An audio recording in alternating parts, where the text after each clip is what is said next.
जो मुस्कुरा रहा है उसे दर्द ने पाला होगा। जो चल रहा है उसके पाँव में छाला होगा।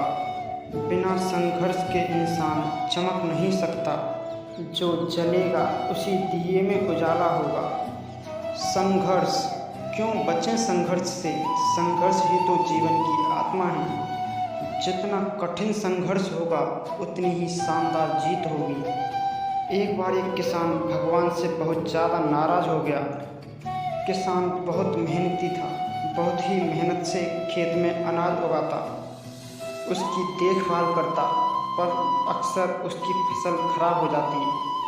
कभी सूखा पड़ जाती तो कभी बाढ़ आ जाती, कभी ओले, कभी तेज धूप, कभी आंधी। ऐसा कोई न कोई कारण बन ही जाता जिससे उसकी फसल खराब हो जाती।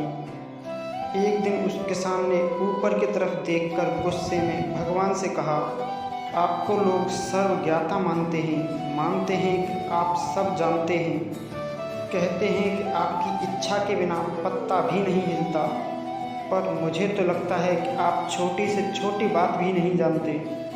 जहाँ तक कि आपको तो ये भी नहीं पता कि खेती बाड़ी कैसे करते हैं, क्योंकि अगर आप जानते होते तो ये जो असमय बाढ़, आंधी, तूफान आते हैं वे कभी नहीं आते।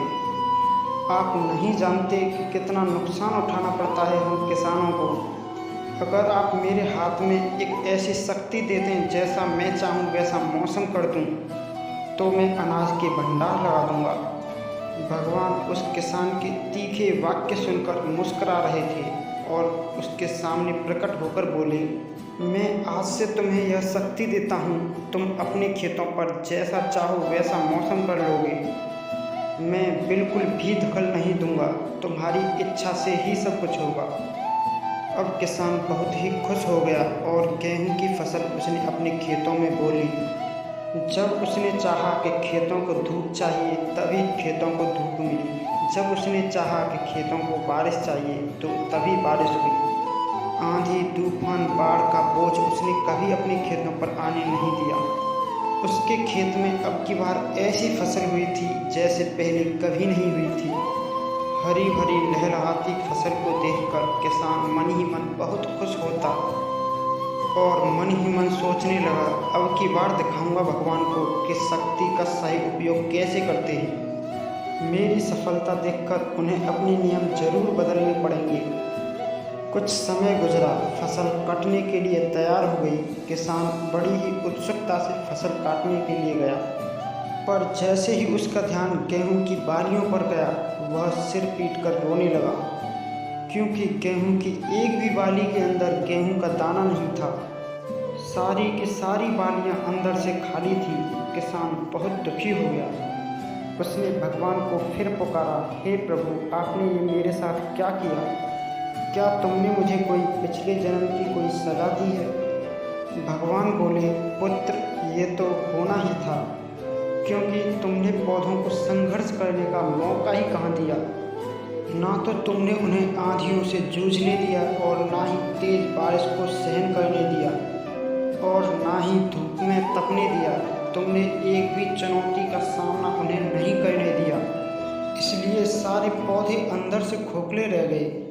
जब आंधी, तूफान, तेज बारिश की चोट इन पर पड़ती है, तभी ये अपने अस्तित्व को बचाने के लिए संघर्ष करते हैं और इसी संघर्ष से एक बल पैदा होता है जिसमें शक्ति होती है, ऊर्जा होती है, और यही ऊर्जा फूटती गेहूं के दानों की तरह जो कि नहीं फूटी।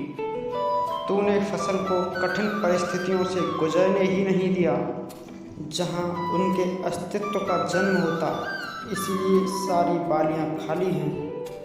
एक भी बाली के अंदर दाना इसीलिए नहीं है क्योंकि तुमने अपनी फसल को संघर्ष कराया ही नहीं। याद रखिए, स्वर्ण में स्वर्णिम आभा तभी आती है जब वह आग में गलने, तपने और हथौड़ों से पिटने के संघर्षों से गुजरता है।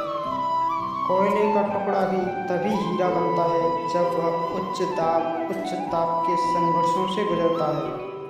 इसी तरह हमारी ज़िंदगी में कोई चुनौती ही ना हो, कोई संघर्ष ही ना हो, तो फिर हम भी उन्हीं गेहूं की बालियों की तरह खोखले ही रह जाएंगे। कोई अस्तित्व ही नहीं होगा हमारा। विपरीत परिस्थितियाँ, चुनौतियाँ, समस्याएं हमें और अधिक निखारती हैं। अगर जीवन में कठिन परिस्थितियाँ आएँ, चुनौतियाँ आएँ, तो कभी घबराना मत। उनका सामना करना और मन में एक विश्वास रखना कि इनके बाद आप और अधिक निखर जाओगे और भी अधिक मजबूत बन जाओगे। किसी ने क्या सही कहा है, जिंदगी जीना आसान नहीं होता, बिना संघर्षों के कोई महान नहीं होता। जब तक न पड़े हथौड़े की चोट, तब तक पत्थर भी भगवान नहीं होता। फिर मिलेंगे दोस्तों अगली वीडियो के साथ।